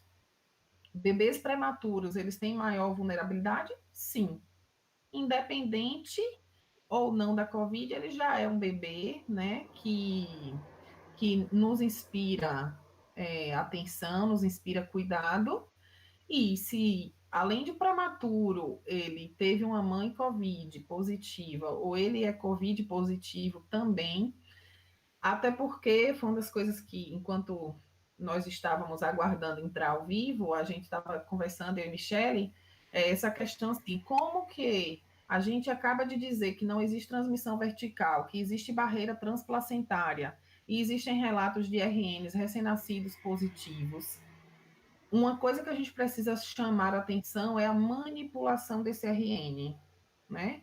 Se a mãe ela é COVID positiva, se a opção for ou parto normal ou parto cesáreo, todas aquelas medidas, quando a gente pensa lá do parto da gestante soro positiva, HIV positiva, que é viral também, todas as medidas de precaução para essa transmissão de secreção materna, corte imediato do cordão, parto empelicado, todas essas medidas vão ser adotadas em sala de parto para diminuir a possibilidade de transmissão. Ora, mas se ainda assim fizemos tudo isso e o RN positivou lá na frente, o que é que aconteceu? A gente também tem que pensar na manipulação dos profissionais de saúde. De que forma que esse RN tem sido manipulado na instituição, né? A gente, inclusive aqui na Bahia, tivemos, né, um hospital privado onde a gente teve relatos de infecção do RN por profissionais da saúde. Então, a gente também tem que pensar na manipulação desses bebês. A gente tem visto fotos publicadas aí na internet de RNs com face shield, né? Mas a gente tem que pensar que não é que protege, é o ideal, não é o ideal. A gente tem que pensar de que forma que esses bebês eles estão sendo acomodados, seja no alojamento conjunto, seja na UTI, que é o contato também, pele a pele, seja com a mãe, seja com o profissional, que só o face shield no bebê não vai resolver. E aquilo, minha gente, produz um incômodo tão grande que quem puder experimentar aquilo ali por 1 hora é terrível. Então, pensando em Exatamente. colocar aquilo no bebê, eu também tenho que pensar de evitar lesões em pele do bebê, e aí é uma série de outras questões que vêm, que eu tenho que pensar nesse RN, né? Para a gente não achar que face shield em bebês e RNs, eu vou estar evitando ele de uma contaminação por manipulação. Não vou. Muito pelo contrário, inclusive a face shield na RN, ela pode ser um meio de vetor de contaminação. Exatamente. E, assim, uma das coisas importantes em relação à prematuridade, assim, de uma forma geral, o tipo de cuidado prestado a todas as pessoas no contexto da unidade hospitalar, agora nesse momento de Covid, ele é o mesmo. Ele tem se agregado a funções que a gente tem que somar para poder evitar a disseminação do vírus. Dentro de uma unidade de UTI, com certeza, a vulnerabilidade de um recém-nascido prematuro, ela é clara. É um sistema imunológico que é totalmente comprometido, né? São sistemas, de uma forma geral, que não estão, né, aptos para poder resistir aos processos infecciosos, sem falar que a grande causa da mortalidade neonatal está relacionada aos processos infecciosos. Ô, Então, assim... Michelle, Oi. as pessoas nos ouvem lá também simultaneamente, Nuno? Então eu vou provocar a Michelle, é porque a gente não tem noção de como que as pessoas nos veem lá, né? Eu Sim. queria agora, já que a gente está falando de RN prematuro, também trazer uma provocação para a Michelle, que ela pode falar com maior propriedade, porque, inclusive, recentemente, em estudos recentes da semana passada, se eu não me engano, houve a publicação dos achados de anticorpos em leite materno. E Michelle é doutoranda aí em colostroterapia. Fala para o pessoal, Michelle, um pouquinho sobre isso. Então, assim, nessa questão da vulnerabilidade do recém-nascido, como eu estava dizendo, então, assim, existe. Então, a gente tem que se preocupar na possibilidade de estabelecer para esse recém-nascido, fortalecer esse sistema imunológico de alguma forma, né? Então, as estratégias de evitar a transmissão do vírus entre os cuidados profissionais é algo que é posto por qualquer outra unidade, em especial de cuidado intensivo. E em relação à família, o cuidado especial que a gente vai ter é com a mãe ou o familiar que tenha a síndrome gripal ou que tenha o Covid confirmado. Nesses casos aí, realmente, a gente vai afastar por um período de 14 dias a questão do familiar, né? Vai ter que trocar o familiar que é acompanhante, mas em relação à questão do aleitamento materno, ele ainda continua sendo permitido, tá certo? E muitas vezes, se a mãe está em condição ou em estado grave, que não possa acompanhar esse recém-nascido, esse leite pode ser retirado, até então é a orientação que a gente tem, né? Como eu disse, hoje a gente tem, né? É para hoje, para 2020, a orientação é que a gente ainda pode ofertar esse leite para o recém-nascido, e o banco de leite ele trabalha com todo o critério que sempre trabalhou de cuidado, de manter a distância, da etiqueta respiratória, da orientação para as pessoas que vão até o banco de leite. O prematuro, ele é um paciente em cuidado especial. A mãe do prematuro também é. Então, se esse bebê é um bebê que não suga o peito, se esse é um bebê que não faz, né, e não estabelece a sucção, deglutição e respiração, ele não vai mamar. Então, a gente precisa ofertar, por meio da permissão e da condição que ele tenha para se alimentar por uma dieta trófica e futuramente por uma dieta plena, para esse bebê via sonda, o leite materno para ele. Que nos hospitais que tem banco de leite e tem disponibilidade de leite para isso, aqui eu aproveito a oportunidade para dizer que as pessoas podem continuar doando leite, gente, não está contraindicada a doação de leite. A gente precisa, os nossos recém-nascidos prematuros precisam de leite humano para sobreviver e para tentar sobreviver, evitando sequelas a médio e longo prazo, porque o importante da sobrevivência do prematuro não é só sobreviver, mas sim evitar sequelas a médio e longo prazo, e, em especial, favorecer o desenvolvimento neurológico desses recém-nascidos. E o que a Ari me provocou aqui é dizer, nesse momento que a gente tem trabalhado, como eu falei, eu me apresentei lá e eu falei que eu estava trabalhando com a terapia clínica, né, usando leite humano, e é leite humano cru, certo, gente? É importante dizer isso, que é leite humano cru, ou seja, ele não passa pelo processo de pasteurização. O leite doado, que vai para outros bebês de outras mulheres, ele passa pelo processo de pasteurização. O leite para a terapia à base de colostro, o que é essa terapia bem rápido, não vou me atentar, mas assim, é dar colostro como se fosse uma medicação de horário. A mãe produz o colostro, esse colostro é do peito da própria mãe para o seu recém-nascido, não pode ser do peito de outra mãe, porque esse leite é um leite cru. E ela é dada de horário. O nosso protocolo de tratamento aqui é a cada 3 horas até 7 dias de vida do recém-nascido. E o ideal é que o recém-nascido inicie essa terapia até 72 horas. Qual é o grande desafio? Fazer a mama de uma mãe prematura produzir colostro, porque com tudo isso que a prematuridade causa, e agora vem uma pandemia, produção de leite vem do cérebro, certo? O peito é um condutor. Então, imagine aí como tem sido um desafio. E o colostro, eles têm componentes imunobiológicos, fatores de proteção, que vai ser passado diretamente do organismo materno para os bebês. Na verdade, o que acontece? Esse colostro, ele mimetiza o que o líquido amniótico fazia. Então, a gente não consegue isso com nada, só através do colostro. E essa terapia é feita na orofaringe, porque quando a gente fala de colostro, as pessoas pensam que é para alimentar o bebê. É uma terapia imunológica. Então, ou seja, a gente tem torcido, a gente tem vibrado para que não se haja identificação de transmissão do vírus por essa via vertical. Porque o que acontece? A gente sabe que os benefícios eles são muito maiores do aleitamento materno do que até próprias consequências relacionadas a algumas outras doenças, e a gente está falando agora da Covid, que é algo a se descobrir. Como não tem transmissão, a gente continua usando o leite materno para isso, em especial o colostro. Essa mãe, ela faz a extração de horário e a gente já vai vendo.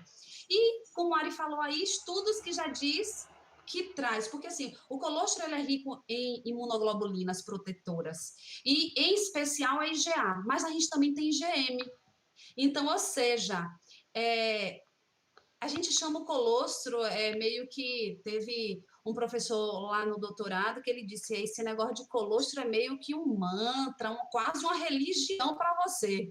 Por quê? No sentido de dizer assim, é o ouro líquido, certo? O colostro faz o que, teoricamente, a ciência diz, é uma evidência, não é a gente que está falando como um ativista, não, é falando como conhecedores, estudiosos da temática, da imunologia, da ação do colostro pela administração orofaríngea no corpo do recém-nascido prematuro. Ele faz o que, teoricamente, o organismo materno poderia estar fazendo e intermediando tanto no desenvolvimento do sistema imunológico, como também na maturidade do sistema gastrointestinal. Certo? Então, é isso aí que a gente diz. Se a gente já está encontrando essas imunoglobulinas lá e depois usar o colostro, usar o leite, né, materno para fazer algo que vai beneficiar a saúde de todos, aí a gente vai levantar a bandeira e dizer, a gente não disse que era ouro líquido. Então, é isso aí que a gente inclusive, essa questão da prematuridade. Inclusive, o leite materno tem sido alvo agora de estudos para a produção de anticorpos, né? De vacina. Exatamente. Por isso, não é da provar que é uma terapia imunológica. Já tem coisas que diz que é seguro, que é barato. E outra coisa. A questão é que nós precisamos de mais mulheres parindo nesse período para ter leite, para ter anticorpos. Exatamente. E aí, gente, outra coisa que eu estava me lembrando de falar, gente, é tanta coisa, é que assim, mulheres que querem engravidar nesse período, o aconselhamento é não engravidar, né? Se você está programando essa gravidez há algum tempo, esse agora não é o melhor momento. Vivenciamos o surto aí da Zika, que tinha repercussões de más formações severas e danosas nos RNs, que foram a época da microcefalia. Teratogênicas, né? Então, ela teve efeito, né, e tem efeito teratogênico, diferente da Covid, que não tem nenhum estudo agora que traga evidências de ter efeito teratogênico para o RN. Porém, entretanto, todavia, contudo, a recomendação é que essa mulher espere, aguarde um pouquinho, né, para programar a gravidez no momento mais oportuno. A gente não sabe até quanto tempo essa situação vai estar instalada entre nós. O que a gente se sabe até o momento é que não tem cura, não tem vacina, Estamos, para além da situação da pandemia, vivendo um momento político extremamente delicado no país. Nós, por ação, né, muito inteligente do nosso então excelentíssimo presidente, do ministro das Relações Exteriores, o Brasil ficou fora do acordo da OMS, do pacto da OMS, ou seja, se tiver vacina por agora, por hora, até o final desse ano, ou início de 2021, o Brasil está fora do pacto da OMS. Um dos dois únicos países que ficou fora foi o Brasil. Então, eu não diria que esse é o momento oportuno, nem feliz, para se planejar engravidar, né? É uma situação, a recomendação agora é que as mulheres segurem um pouquinho, continuem, né, namorando, celebrando com seu maridinho, com seu namoradinho, sexo seguro, né? Porque a situação, o momento é de fato delicado. E assim, a gente pensar nesse momento do contexto é também perceber que, nesse momento atual, a gente precisa encorajar as mulheres especificamente sobre a questão do aleitamento materno, porque a gente já sofria com alguns mitos que ainda nos perseguem. Imagine agora em tempos da Covid. Então, assim, é como assim, o que o leite humano faz, nada consegue fazer. A gente nunca vai conseguir, até então a gente nunca conseguiu isolar a proteína do leite humano. Se tivéssemos conseguido, eu ia fazer o doutorado nessa área, laboratório, e depois, quem sabe, vender para ficar milionária, né? E fazer bastante sucesso pelo mundo aí afora. Mas, até então, não tem nada nesse sentido, nem é minha linha de pesquisa. Mas o que é que a gente quer dizer? As mulheres precisam ser acolhidas, as mulheres precisam ser preparadas, continuar sendo preparadas para o aleitamento materno. As mulheres não sabem se vão parir prematuros ou não, então elas precisam ser trabalhadas na questão do aleitamento materno, caso a prematuridade possa acontecer. Então, seja, a gestação é o momento da gente pensar nessas coisas, e a gente pode continuar fazendo isso, porque, como foi posto pela Organização Mundial de Saúde, a gente, às vezes, é o único profissional nas comunidades que tem contato direto, em alguns lugares, com a mulher ou a pessoa que está sendo cuidada. E nós estamos aqui para fazer, inclusive, isso pelo meio da telemedicina. Então, a gente pode orientar, a gente pode preparar, a gente vai perder, por enquanto, um pouco do contato, mas a gente vai ter, na verdade, um isolamento físico, quando for necessário, mas a gente não deixou de socialmente e humanamente ter a condição de assistir essas mulheres, e inclusive porque a gente tem competência e instrumentos para tal. Então, assim, eu chamo a atenção nesse contexto e nessa posição do enfermeiro obstetra para a área do aleitamento, que é algo que eu tenho vivido muito, e o pós-parto é também uma realidade muito grande para mim, é dizer que a gente precisa pensar nisso e pensar nas mulheres no pós-parto. Tem mulher que está deixando de amamentar porque ela está com medo de procurar alguém, porque ela fala, eu vou procurar como? Eu não posso ir ao banco de leite, que é um risco. Eu não posso procurar um profissional, porque eu não quero que um profissional frequente a minha casa, porque é perigoso um profissional vir.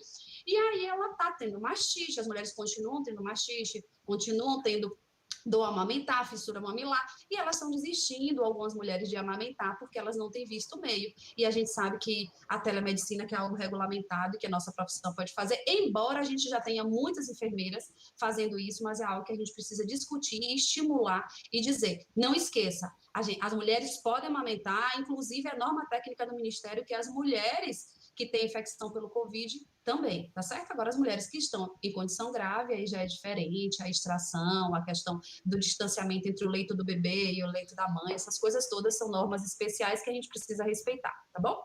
Nuno, tem mais alguma pergunta? Não, assim, tem várias perguntas, mas muitas delas já foram contempladas por vocês. Eu dei uma olhada agora lá no chat. Eu estou vendo que tem várias pessoas perguntando em relação aos cursos que eu falei, tá? Eu só vou repetir, tem o curso www.aids.gov.br, é um curso de qualificação para teste rápido de HIV. Todos esses são gratuitos, que eu vi as pessoas perguntando lá, são gratuitos? Para HIV e sífilis. Tem o Telelab, que é para formação contínua dos profissionais de saúde de nível superior, nível técnico, que serve para diagnóstico de controle das doenças sexualmente transmissíveis, telelab.ufsc.br. E temos também o de aconselhamento em DST-AIDS, que é www.universus.datasus.gov.br. Para além desses que eu estou falando para vocês, tem no site do Corém Cofem, tem muitos cursos de capacitação atualmente disponibilizados para vocês, certo? E tem também o UnaSUS. A UnaSUS tem vários, tem muitos, inclusive, específicos para a saúde da mulher, para violência, saúde materna. Então, tem vários que vocês podem estar acessando.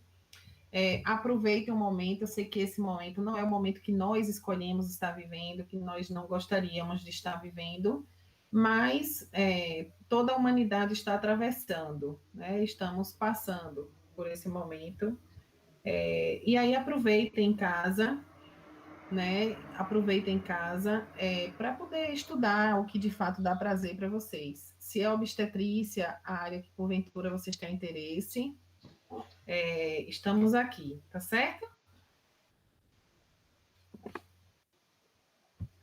E estou aqui também, qualquer coisa podem me procurar, tem o Insta que vocês podem estar me procurando, @Ariane Cedrais. Sou professora daqui da UFES, estamos por aqui sempre.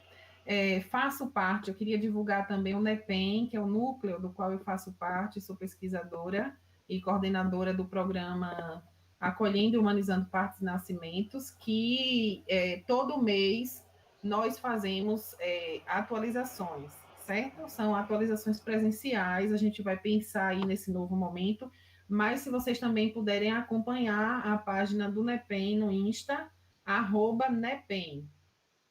@NEPEM UFES. A gente sempre está divulgando nossos eventos lá e fiquem à vontade, também estamos aqui.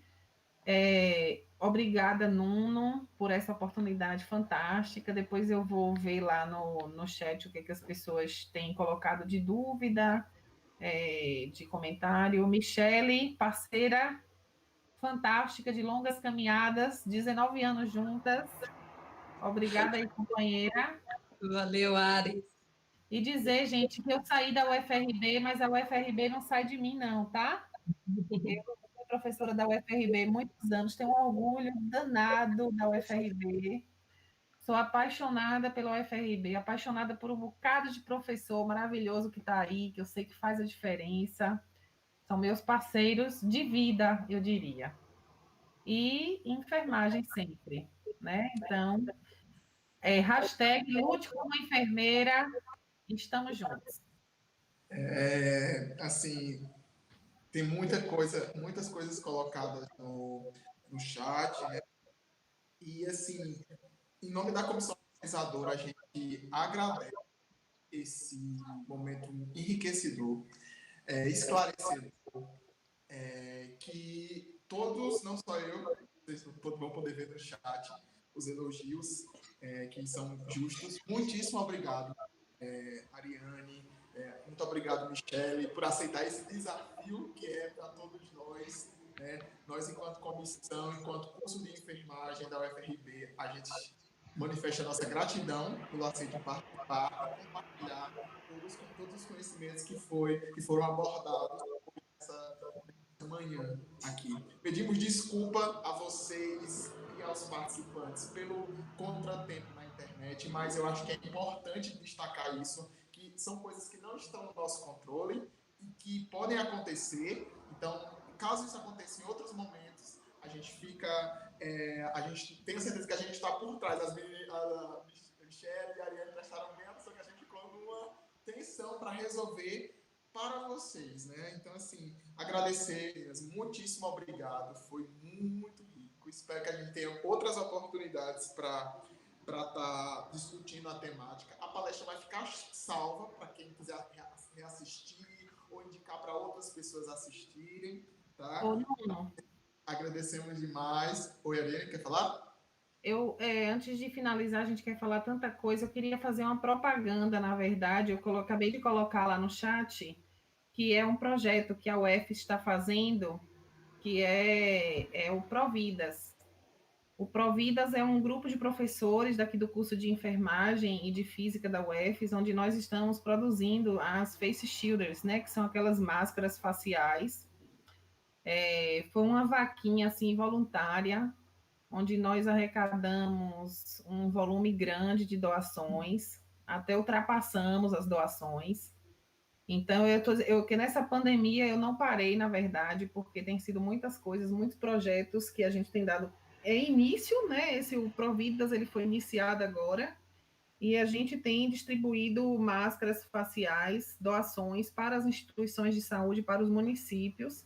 Nós já alcançamos um número de mais de 5.000 máscaras produzidas e distribuídas para todo o município de Feira de Santana, pensão básica e hospitalar, e 16 municípios que compõem o Portal do Sertão.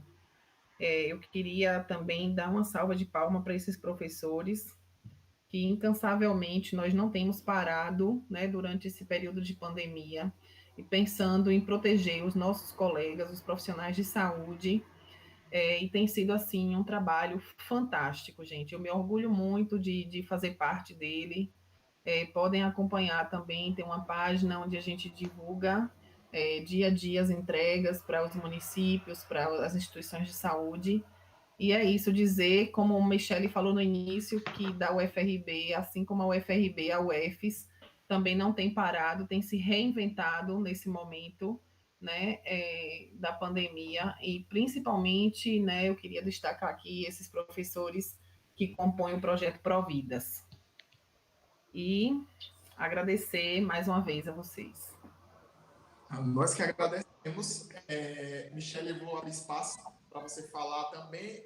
Esses links que vocês têm de sugestão, as arrobas dos Instagrams, vocês podem estar disponibilizando, que a gente vai estar todo mundo pedindo os links, as indicações, que o nosso Instagram do evento também faz a divulgação. Os Instagrams de vocês a gente já divulga na propaganda da palestra, né? É só ir lá na telinha que tem o Instagram, quem quiser seguir as professoras, e as orientações e sugestões de leitura que vocês tenham falado hoje, links, vocês podem estar encaminhando para a gente, que a gente divulga tudo no site, no Instagram do evento, tá bom? Michele, suas palavras. Joia, para finalizar aqui, né?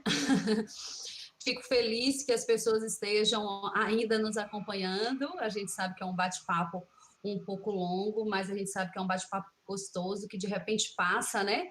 E a gente realmente cresce muito ouvindo e falando um pouco do que a gente acredita e do que a gente vê como necessário, que é a base, que é a nossa ciência. E então, assim, mais uma vez eu quero dizer para você, Nuno, que além de agradecer toda a comissão organizadora, né, dizer para você também que eu fico muito feliz. Nós entramos na UFRB juntos, né? E juntos a gente chegamos, nós chegamos aí, e quando a gente chegou com vontade de chegar, não foi? Então, assim, eu estou daqui, você já esteve desse lado aqui, já está aí de volta, e ver que você tem se empenhado bastante para que a enfermagem realmente ocupe uma posição de destaque nesse momento e dentro da própria UFRB. Então, assim, agradeço pelo convite, fico feliz, fico grata por fazer parte dessa equipe, e também parabenizo você e toda a equipe, mais uma vez, né, e toda a equipe organizadora da semana, pelo empenho em nos proporcionar isso aqui e nos permitir um espaço de falar e também de ouvir, que é assim que a gente se transforma e faz uma realidade realmente inovadora, porque a gente vai sair desse momento diferente, mas eu acredito que só sairá diferente desse momento quem se permitir mudar, né? Então, assim, a ideia é que todo mundo mude, mas mude para onde, para quê? Mas a gente pensa que é para algo muito melhor, tanto na questão pessoal como também profissional, certo? Então, assim, muito obrigada, Ari, parceira, sempre bom te ouvir. Eu aprendo cada vez mais. Quando eu ouço os meus colegas, eu aprendo bastante.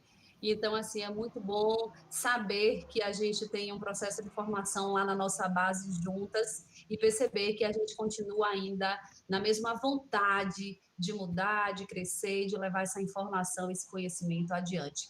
tá certo? Ter colega como você me inspira. Então, ter colega como você, Nuno, me inspira. E ter enfermeiros como a equipe que a gente tem dentro da UFRB, dentro da UFES, é realmente um estímulo, porque a gente precisa nesse momento de estímulo.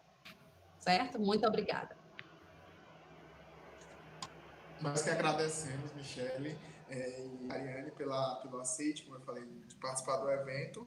Né? Eu vou dar algumas informações só antes da gente finalizar a chamada, né? Que hoje à tarde a gente vai ter outra palestra às 15 horas. Né? Nós vamos ter uma palestra falando sobre a enfermagem em tempos de pandemia, que vai ser com a professora Paloma, aqui da UFRB, e um enfermeiro de UTI Covid. Então, é imperdível também como foi essa palestra, né?